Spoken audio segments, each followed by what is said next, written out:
My dear friends, my dear masters, my dear gods, எல்லோருக்கும் வணக்கம்.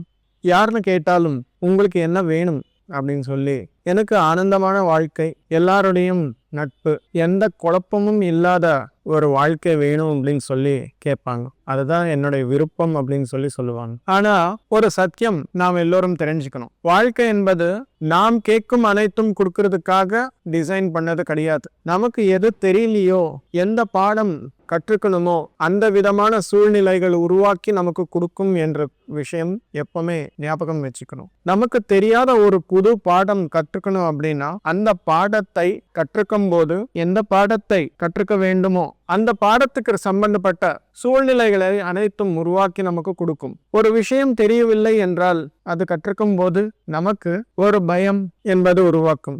எதுக்காக அப்படின்னா அந்த விஷயத்தில் உங்களுக்கு நீங்க அறியாமையா இருக்கிறீங்க.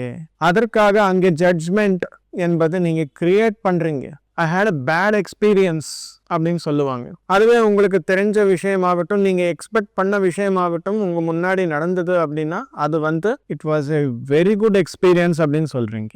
குட் என்பது இல்லை, பேட் என்பது இல்லை, எல்லாமே நம்முடைய பார்வைதான் என்ற விஷயம் எப்பவுமே ஞாபகம் வச்சுக்கணும்.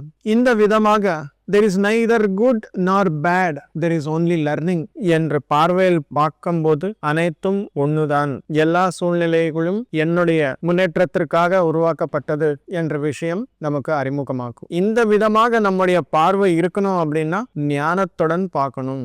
ஞானம் என்றால் என்ன? சத்தியத்தை அனுபவத்திற்கு கொண்டு வந்தால் அது ஞானமாக மாறும். அந்த விதமாக வாழ்க்கையில அனைத்து சூழ்நிலைகளும் நாம பார்க்கும்போது ஒரு ஞானியாக மாறுவீர். இந்த சத்தியத்தை தரிசிக்க வேண்டும் என்றால் அது தியானத்தின் மூலம் மட்டுமே சாத்தியம். நம்முடைய பார்வையை சத்தியத்தின் மூலம் மாறும். நம்முடைய பார்வை மாறினால் சூழ்நிலை எந்த விதமாக இருந்தாலும் அது நம்ம அக்செப்ட் பண்றோம். நீங்க அக்செப்ட் பண்ணா அது ஒரு பாடமாக அனுபவமாக மாறி அது ஞானமாக மாறுவதற்கு வாய்ப்புகள் இருக்கு. சத்திய தரிசனம் ஆகல அப்படின்னா சூழ்நிலையை புரியாது. சூழ்நிலை புரியல அப்படின்னா அந்த சூழ்நிலையை நாம அக்செப்ட் பண்ண மாட்டோம். அக்செப்ட் பண்ணாம இருந்தால் நமக்கு அங்கே ஜட்ஜ்மெண்ட் என்பது கிரியேட் ஆகும். இது தேவையில்லாத ஒரு சூழ்நிலை, ரொம்ப கஷ்டமான சூழ்நிலை, கடூரமான சூழ்நிலை. I am travelling in a worst part of life. இந்த விதமான ஜட்ஜ்மெண்டல்ஸ்க்கு போறீங்க. அந்த விதமான ஜட்ஜ்மெண்டல்ஸ் இல்லாம இருக்கணும் அப்படின்னா சத்திய தரிசனம் என்பது ஆகணும். இல்ல ஜட்ஜ்மெண்ட்குள்ளேயே அப்படியே கண்டினியூ பண்ணா நம்முடைய மைண்ட், நம்முடைய பிரெயின் அந்த ஜட்ஜ்மெண்ட்லயே ரீவைர் ஆக்கி ஒரு அன்பு இல்லாத ஒரு வாழ்க்கையை உருவாக்கும். பயத்துடன் வாழ்க்கை வாழ்கிறோம். இது தேவையில்லை மாஸ்டர்ஸ்.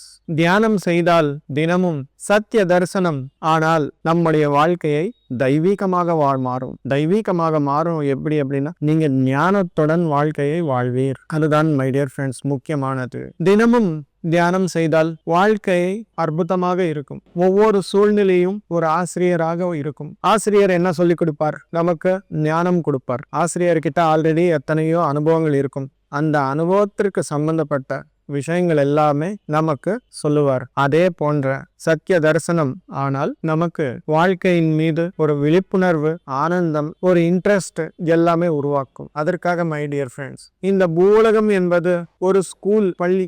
நம்முடைய வாழ்க்கையில் இருக்கும் அனைத்து சூழ்நிலைகளும், அந்த சூழ்நிலைகளில் இருக்கும் அனைத்து பாத்திரங்களும் நம்முடைய டீச்சர்ஸ், நம்முடைய ஆசிரியர்கள். அந்த சூழ்நிலை எப்படி நாம கம்ப்ளீட்டா புரிஞ்சுக்கிட்டு கிராஸ் பண்றோம் அப்படின்றது அதுதான் உங்களுடைய எக்ஸாம். அதற்காக மை டியர் ஃப்ரெண்ட்ஸ், ஆனந்தம் என்பது எங்கேயோ கிடையாது, நம்முடைய கையில் இருக்கிறது. நம்முடைய கையில் எங்கே இருக்கிறது?